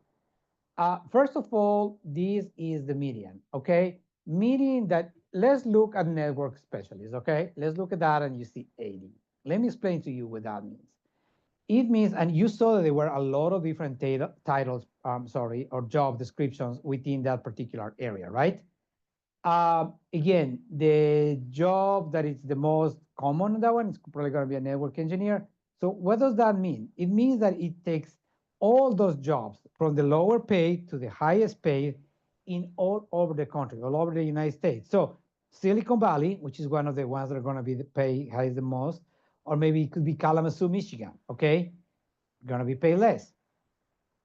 So that is, first of all, the median between all those salaries and all the salaries in the country. All right. Now, if you take these numbers in this area, you should add approximately another 15 to 20% to those numbers. Especially the IT support specialist is quite low. Here in this area, even if you start at the help desk, maybe just starting at the help desk, maybe around there, but you will quickly, be making a lot more. So as network engineer around here should make about $100,000 a year. An IT support specialist level 2 should make about 80. Cyber definitely over 100. Data over 100. Software and web developers, if they're full developers, especially if they are like web developers and they're what they're called a full stack front and back end, way over 120. Cloud specialist, yeah, 120, 150. Right. Those are yearly salaries. Again, these are for people that are in the middle of their careers as well. So some of these, the only one that I think it reflects entry level will be the IT support specialist. All the other ones are maybe mid couple of years into those careers, okay, or higher. Go to the next slide. All right. Again, if you want to share, great. Otherwise, for your own reflection of what was covered in this section, what stood out for you? We talked about 7 areas. We talked about salaries. What areas are you most interested in? Why? Again, if you want to share, by all means. Otherwise, just think about it for your personal reflection. Okay. Do we have any questions online or we good? Okay, let's go to the next slide. So degrees versus certifications. This is kind of interesting here. Let's go to the next slide. So let's go to the first bullet. IT is dominantly experience and skill-based industry. Again, going back to what I said before, if you look at these job postings, they're going to ask for a list of sometimes a long list of skills. We want you to be proficient in this, and to have 3, 5, 10 years of experience, whatever it is, right? So that's usually what you're going to see, okay? So while a higher education degree is definitely going to help you, is not necessarily needed to enter into the field. Now, a degree will help you to grow into the field, and definitely if you want to get into management, okay? But is it possible to get into a lot of the things, a lot of these different fields without a degree? Yes, but you will need some kind of experience and some kind of certification, some way to prove your knowledge, okay? So the main difference between degrees and certifications is a degree provide you a breadth of exposure to various aspects of IT. And that's why you have to take your core classes, but then you also have to take your electives. And so the idea of a degree, doesn't matter if it's an associate or if it's a bachelor's, the idea is that you learn some core concepts and some other things that are adjacent that will allow you to be a good professional, okay? It does not prepare you for a job. It prepares you, gives you knowledge to become a good professional in that particular area, okay? Now, a certification, so is basically a degree is wider in scope, okay? Certification is a lot more narrow. Certifications show you that you have foundational knowledge or very specific knowledge in one particular area, okay? And there are generally required on most jobs require announcements either prefer or require. Let's go to the next slide because we're going to go deeper into certifications. Okay, next slide. So let's talk about, first of all, what are certifications and what types of certifications we have. Okay, again, IT certifications are often listed as preferred or required on job postings. We're gonna go back to the second bullet because I need to talk about that a little bit more. Let's jump to the third bullet. IT certifications can be vendor neutral or vendor specific. What does that mean? We're gonna go back to that. IT certifications can cover general areas within IT or can qualify working professionals in specific skills. Again, they can be narrow or very narrow. All right, let's go back to vendor neutral, vendor specific. So what is vendor neutral? Vendor neutral, there are certifications that just proves that you have the knowledge on one particular area. For example, we're going to talk in a minute about this particular one. Network Plus is a CompTIA certification that what it proves is that you have foundational knowledge of networks, all right? In general, and that applies for everything. So it's not specific to any particular vendor, but in the same breath, there's another certification called CCNA. CCNA stands for Cisco Certified Network Associate.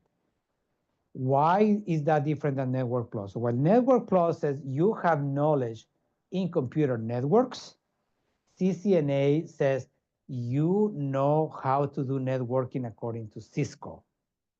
All right, so Cisco is one of the biggest vendors in networking equipment. So sometimes those two are preferred. Why? The one proves, Network Plus proves that you have that knowledge about networks, and the CCNA is that you know how to deploy, configure, patch, troubleshoot Cisco devices. All right? So that is a difference between vendor neutral and vendor specific. All right. So let's go about the preparation. So how do you get a certification? Basically, for the most part, most certifications require you just to take an exam and pass it.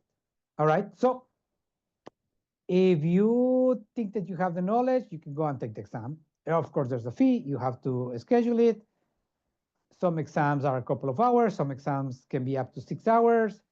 Some exams are a couple of hundred. Most of them are multiple choice questions. Some are with scenarios. Some are actually practical, depending on your certification. All right. So you pass the exam, you're certified. How long does that certification? And we're going to go back on how you get to that exam. Okay. So how long that certification lasts? There used to be that some certifications were lifetime certifications, not anymore. Most certifications only last you for 3 years. And in order for you to maintain them, you need to pay a yearly fee. Okay. The yearly fee can be $75. Some of them are a couple $100. My yearly fee for my CISSP is like $200 a year. So what happens after the 3 years? So you can either A, retake the exam, or B, during those 3 years, you can accumulate what they call CEUs or CPEs. Basically, they're educational credits. You can take a class, you can go to industry, just these fairs and stuff that they have. You can teach a class. You can also watch webinars on, and this is part of why you pay that fee, because they give you access to different ways that you can do this. If you have enough CEUs after 3 years, you don't need to retake the exam. You continue paying your fee, and you will be automatically renewed. We're gonna go back as if you should do that. Maybe yes, maybe no. Meaning keeping a certification for a long time. In some cases it makes sense, in some cases it doesn't. So let's talk first of all, how do you get to the exam? Okay. So again, could be a couple of different ways. You think that you know what the exam is, go and take the exam. Most people do not have that kind of confidence or that kind of knowledge. So you can do a couple of different things. If you have zero knowledge, you have no knowledge, and you still want to do the certification, you can either A, buy the book, official or unofficial, try to learn it yourself, and then try to see how you do at the exam. Not recommended particularly by me. There's a couple of other options. You can either A, take a class, and there's a couple of different classes, okay? Basically, there's going to be three different classes, three different types of classes. A, you go to one of these technical institutes, all right? And I don't want to say that they are not good. I just want to say that if that's what you choose, be careful, because A, they usually try to sell you that, okay? This is where I'm talking about the glossy brochure. You go and they say, oh, take this course, in 6 months you'll be making $100,000. They don't give you the full picture. Unfortunately, for the most part, they do not, okay? Because they're trying to sell you a course. And these courses usually run into a couple of $1,000s each. They run 6 weeks, 4 weeks sometimes, and okay, go and take your exam. Not bad, not bad. It's a way to do it.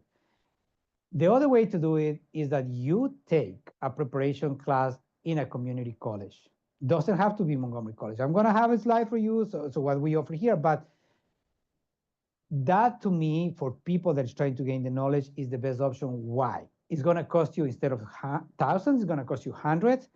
Also, it's going to be a little bit more spread out. It's usually 8 to 12 weeks, so you have more time to digest the information, to learn the information, okay?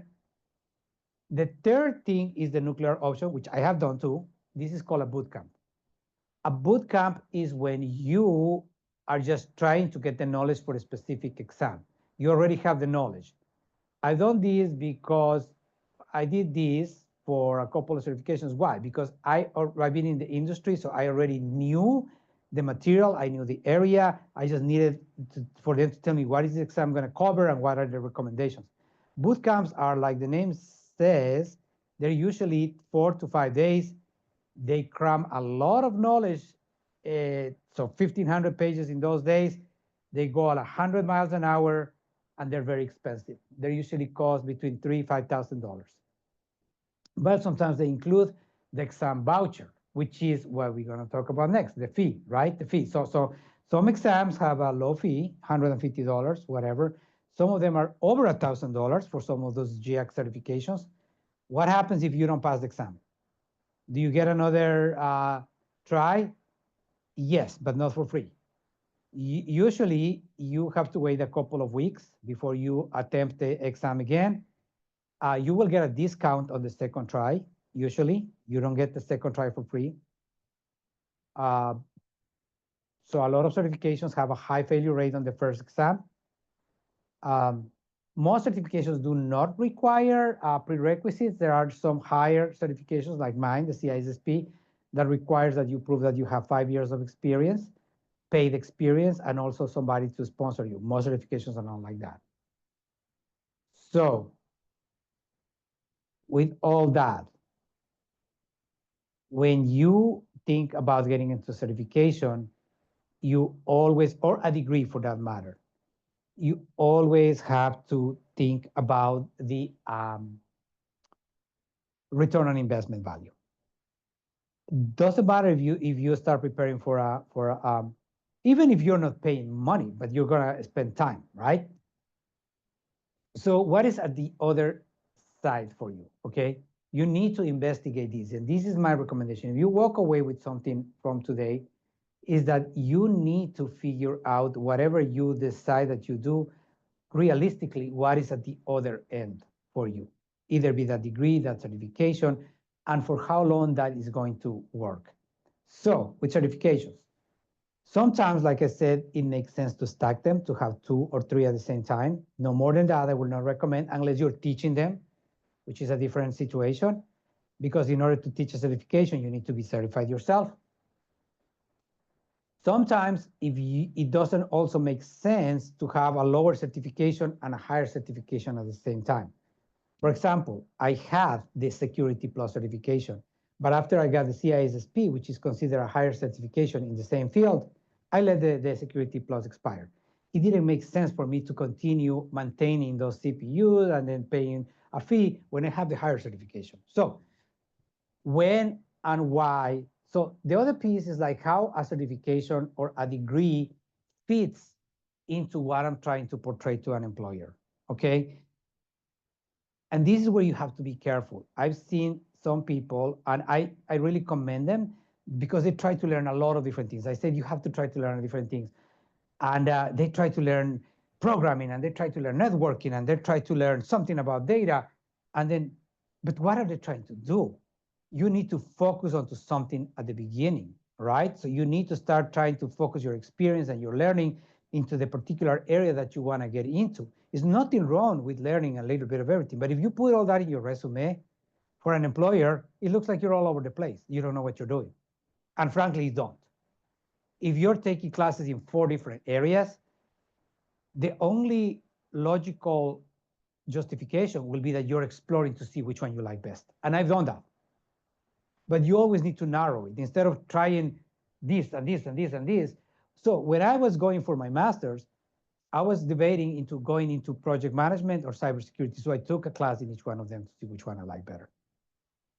And I decided for cyber. That's fine. That's okay. When you're exploring, that's okay. But if you're just trying to learn, there are better ways to learn, because that doesn't really look good. All right. So that's my advice. All right, let's go to the next one. And because is Chris here? Yeah. Okay, great. So yeah, Chris is going to be joining us in a moment. Thank you, Chris. Appreciate it. So just what is CompTIA? I just got this slide. I just wanted to let you know that I'm not affiliated with CompTIA. We are not. But why do I mention it? Because a lot of these industry certifications that are considered entry level, and we're going to talk about the 3, specifically the A+, Network Plus, and Security Plus, are offered by CompTIA, which is, a nonprofit organization, and they are industry. The industry really recognizes them. So yeah, in the next slide we can talk about that. I think that they recommend. Yes, next slide, please. This is. Oh, we're gonna talk. I'm sorry, about certifications specifically for. So if you have no knowledge whatsoever in IT, all right. So you can take this one. I would recommend that if you take this one, take it so you can just learn the foundational knowledge. don't take the exam, because honestly, this is not very useful in a resume. But if you're just trying to acquire the knowledge, you can get the course that prepares you for the certification because you will acquire the knowledge, right?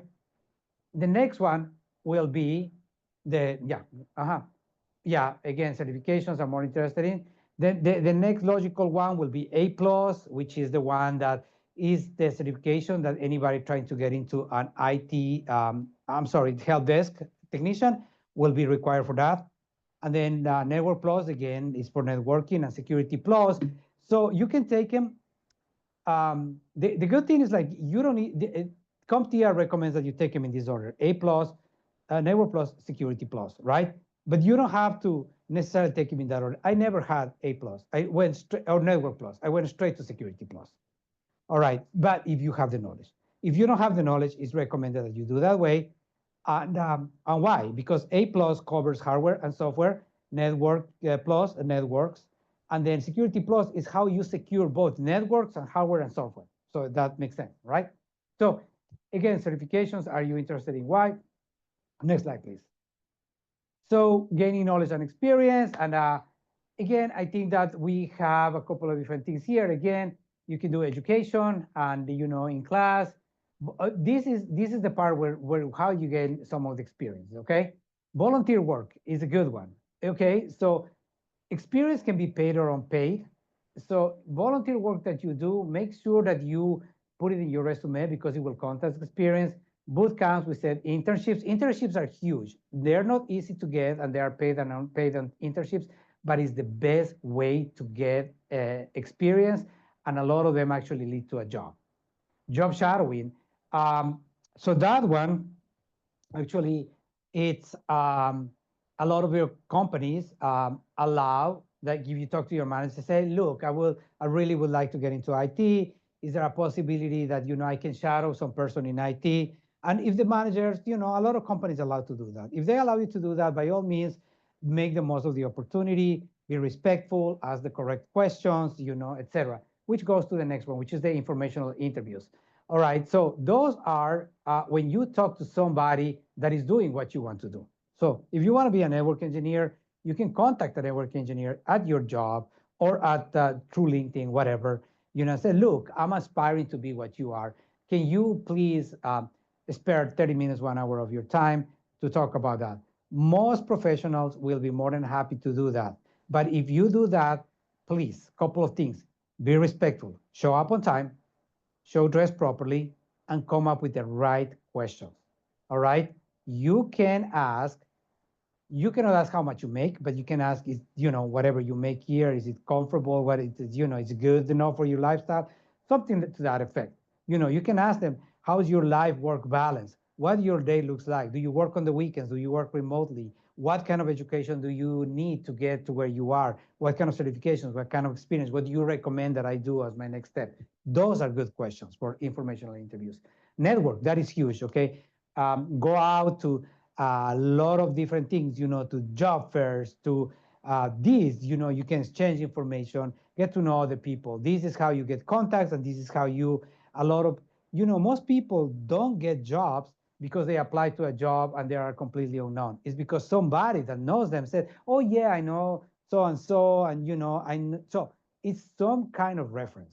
So the networking piece is huge. Let's go to the next slide, because we are really, and again, network is so important that I have slides specifically for that. How can you network? In the classroom here, meetups, job fairs, hiring events, conferences, Chamber of Commerce events, LinkedIn. So there's a ton of ways, okay? So that network, building that professional network is super important. LinkedIn is huge. Let's go to the next slide. So again, the next slide is here at Montgomery College, as all community colleges have basically two areas: the academic programs or credit classes, and these are the non-credit classes, okay? This is our sister program here. We are in this building, and this program operates under the workforce development, the non-credit classes, okay? These are sister programs. This is some of the classes that they offer non-credit for preparation for different types of certifications or to acquire that knowledge, okay? Again, it's for information. This will be sent to you. And now we get into really some of the more other resources that you have. You have here the hub, okay? So you're here because obviously you have found us and that you know that this is part of our programming, but we offer a lot of other things here as well. We offer boot camps. We have here, one of our attendees here just attended recently one of our boot camps. I hope that it was useful to you. We also have the guest speaker series. Those are very, very useful, especially for people that is looking to get into the field, especially one of our guest speaker series, the Fireside Chat.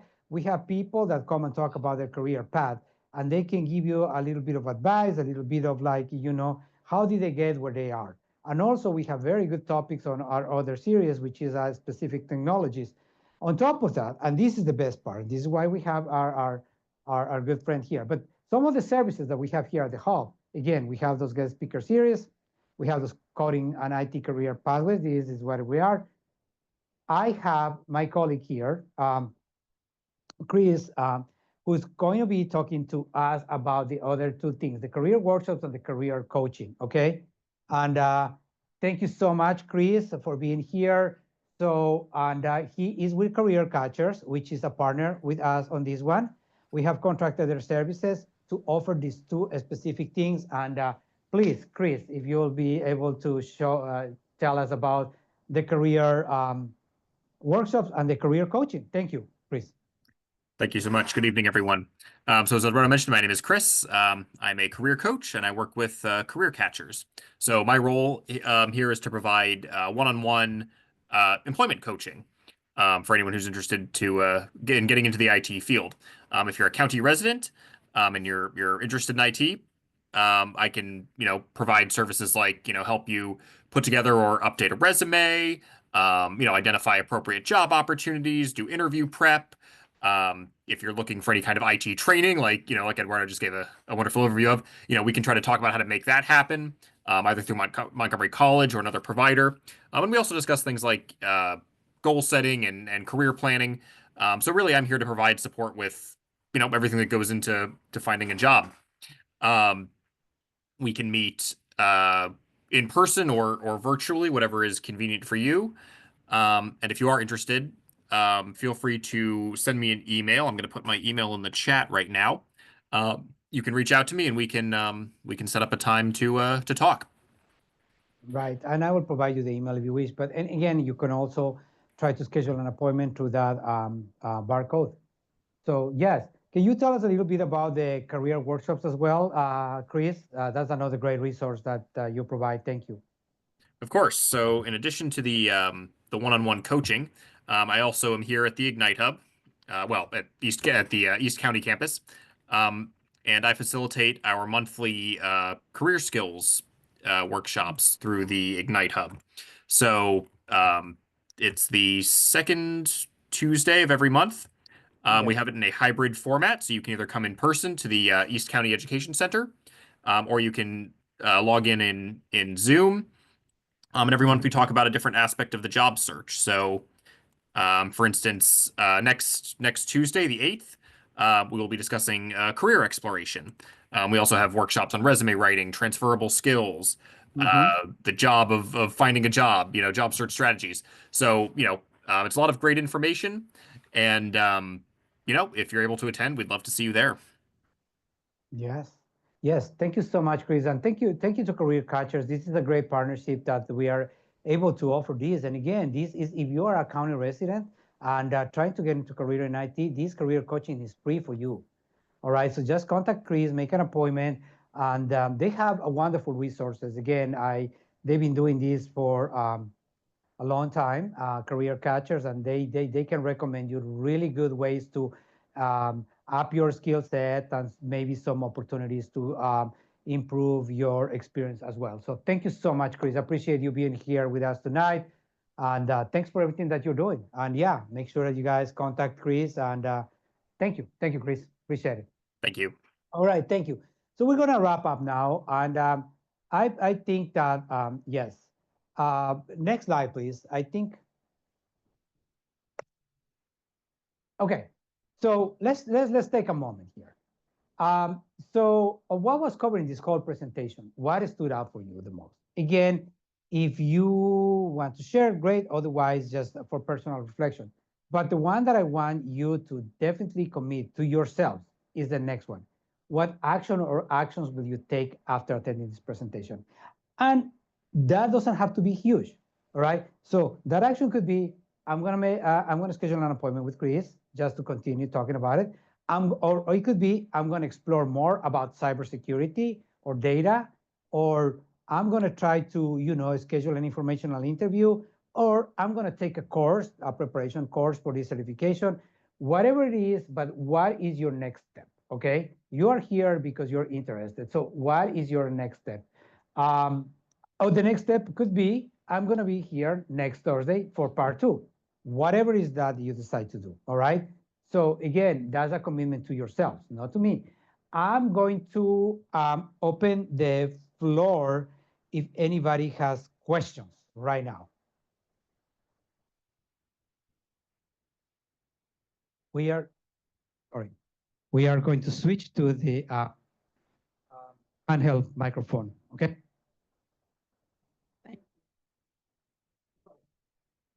Hello. Thank you. My name is Elifia. I'm interested to use the soft skill that I already have to transition the job that I have right now. And then I'm searching around, maybe I become help desk or data analyst. And then I'm searching on the Indeed, like data analyst. When I'm looking down and then look like only data entry, I say, oh, maybe I can do that.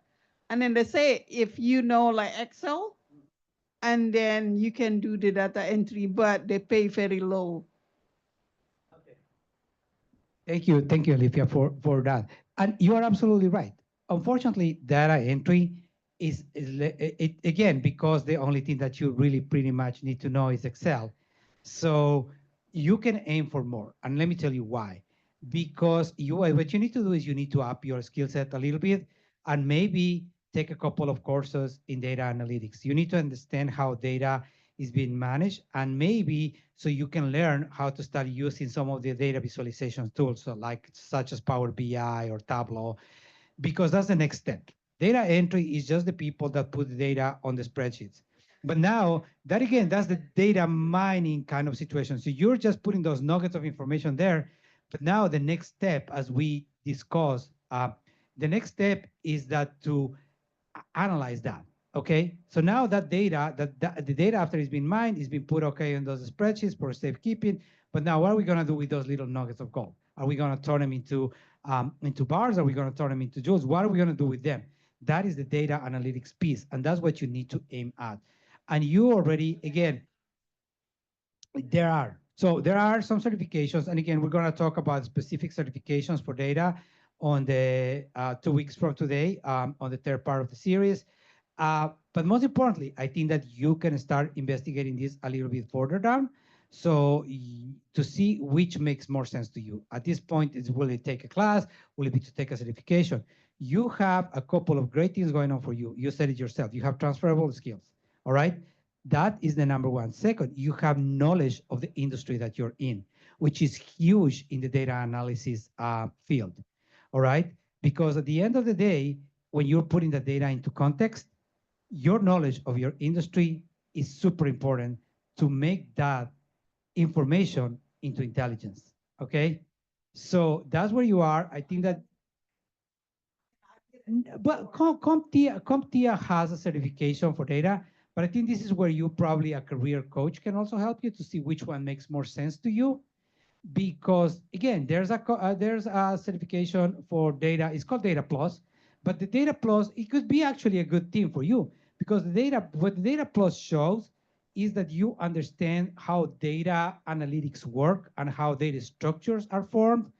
What you will not have is the specific experience with some of the data visualization tools, and for those will be vendor specific, certifications, again, like Power BI by Microsoft or Tableau. But I think that you're in the right path, and I think that again you are ready to talk to a career coach. Will be my recommendation. Do you have a question, sir? Okay, excellent. Anybody questions online? But before you leave, I would like to ask you for one last thing. So No questions online? Before you leave, I just want to ask you for one more thing, 2 more minutes. Let's go to the next slide. I appreciate the questions. The next slide. So take 2 minutes to please complete the survey. For the people online, Anthony is also going to, oh, I forgot to put the link. Anyways, if you take your phones and you complete that survey, that really helps us. We appreciate your input, and we do look at this input to see how can we improve this series or other hub programming. And again, while you do that, I just want to say thank you so much for your time tonight, for joining us, for your questions, and for your participation. I hope that to see you next Thursday for part 2, in which we'll be discussing specifically about, we're gonna do a deeper dive into support, networking, and cyber. And the third part, 2 weeks from today, we'll be talking about cloud, web and app development, and what is the other one?